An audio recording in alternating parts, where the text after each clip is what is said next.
swimwear, leggings, and Adreno socks, and a dog for good measure. So as part of the outfit of the day that I do almost every single time I dive, if you want to check out all my different outfits of the day while scuba diving and free diving, check out my short videos. I wanted to raise a few points about how to make sure your diving equipment is eco-friendly.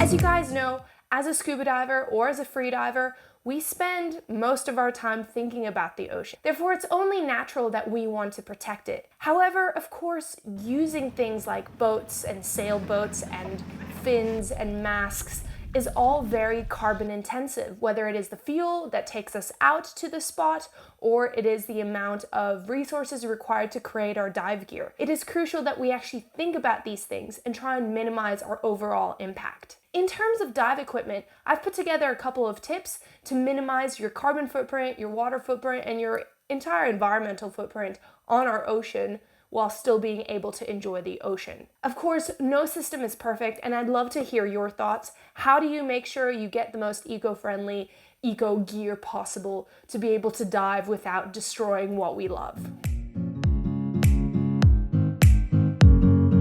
So the first point is, of course, pick sustainable dive gear. Now, what does this mean?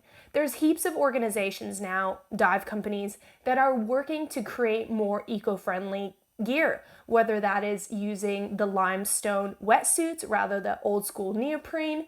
That is a movement that a lot of big companies, including Scuba Pro, are moving towards. Now, if you can, before purchasing any sort of dive equipment, head on over to the website of that company. What are their sustainability goals? What are they doing in particular to help minimize the carbon footprint of their production? Going plastic free, choosing to recycle old wetsuits or things like that is all things that a big company like that can be working towards to help protect our oceans.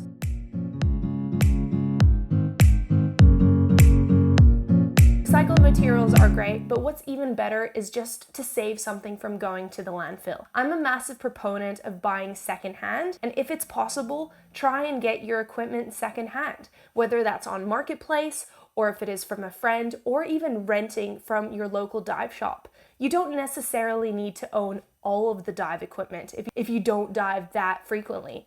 Personally, I dive almost every weekend and I have collected a whole bunch over the years, so I definitely have a very full cupboard of dive equipment. However, I make sure to buy a lot of these things secondhand. I keep my eye out on Marketplace if there's anything I can find there, and I like to have extra things so I can give my friends and family the option to borrow my equipment rather than buy new things. So as I mentioned before, the second point is you can rent gear locally. If you are going for a scuba dive or free dive, renting gear is both beneficial because you don't need to buy your own equipment. While a mask or wetsuit is quite personal, fins are very easily rented wherever you go. Secondly, if you are traveling, just renting your gear at your destination also minimizes the amount of weight you're putting into your car or into the plane, decreasing the carbon emissions in total. Now, in terms of some equipment like lights, torches, cameras, you can also look for energy efficient equipment. LED dive lights are a great option, or low power dive computers. This just minimizes the amount of energy that you need to use to recharge your products before you go for a dive. My fourth point is to maintain your gear in a good condition. To stop things from going to the landfill, it really helps to extend the life of your dive equipment. To do this, make sure you clean your gear after every single dive in fresh water. You dry them in the shade, and make sure you store them in non-heat extreme temperatures. This way, your dive equipment is going to last you a very long time. I still have fins that I purchased when I was 15, so that's about 13 years ago. The dive computer I had gotten as a present when I was 13, 14, I gave to my father, so it's still being used. Everything I ever purchased, apart from a couple of fins that fully snapped, I still have. And that is partially because I'm so dedicated to making sure I properly clean my equipment after every single dive. Salt water is extremely corrosive, so the very least you can do after every dive is just rinse it all in fresh water, let it dry in the shade, and then store it safely.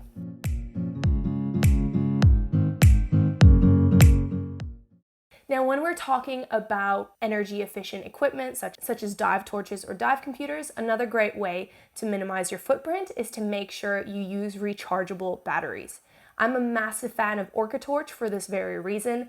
I've been working with them for about 3 years now. I still have all the torches they have ever given me. I just simply recharge them with a USB cable and I can just keep diving. So I don't need to buy new batteries every time my battery charge goes low. Same thing with dive computers. Unfortunately, quite a few, you do need to get a new battery in there. So potentially have a look if you can find rechargeable dive computers to just minimize the amount of new batteries being used. Now, on the topic of batteries, if you are using non-rechargeable batteries, then make sure you dispose of them properly.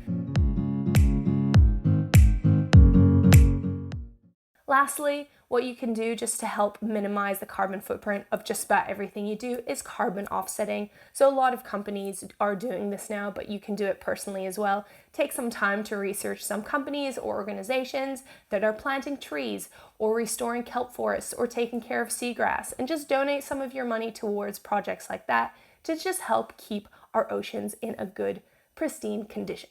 So I hope you enjoyed these little tips on how to make sure you have the most eco-friendly dive gear. Of course, if you already have something and it's not a rechargeable battery or it's not the most eco-friendly wetsuit, then just keep it.